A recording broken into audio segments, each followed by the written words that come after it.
Designing Riven, it's like any other creative endeavor. You sit down with a blank piece of paper, you brain dump onto it, and you throw away most of it, and some of it sticks. The very first thing we did with Riven was design the whole gameplay for the entire world, which is basically just a blueprint of the puzzles that the player will find throughout the environment. We really made an attempt to try and think of those puzzles as part of the environment rather than just some sort of arbitrary Rubik's Cube that you encounter along the way. Obviously it starts exactly where Mist left off, and from there it all changes. The story itself, we've been real hesitant to reveal too much of it. It'd be like telling someone that Darth Vader was Luke's father. It kind of ruins the movie. And we don't want to do that. We want people to be really impressed and get the rewards they deserve for waiting for 4 years.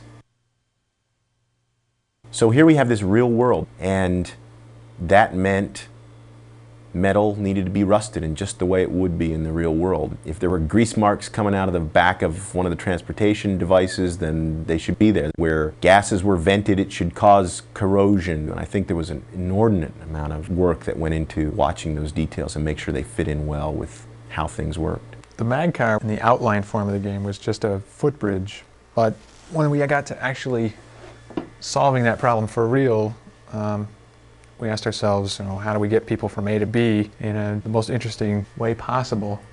And I think at one time we were going to have some sort of boat-like thing, right, but realized that the boat would probably have to be on tracks or something because people would be able to go anywhere. So we eventually wound up with the mag car, which is basically just like a deluxe horizontal elevator. We had the luxury of not just 2 people doing artwork, but teams of people. And not just having Macs to do it on, but having XGI workstations. Instead of one person doing sound, we had teams of people doing sound. From the smallest picture to the largest movie, any little bit and piece that we could tell a story with, we did.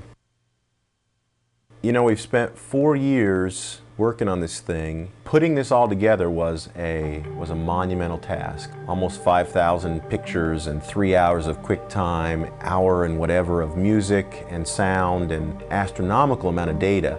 Keeping track of it and putting it together was unbelievable. We stacked up 9 gig drives like I think people stack up floppy drives. So many movies rendered and pictures rendered and sound effects created.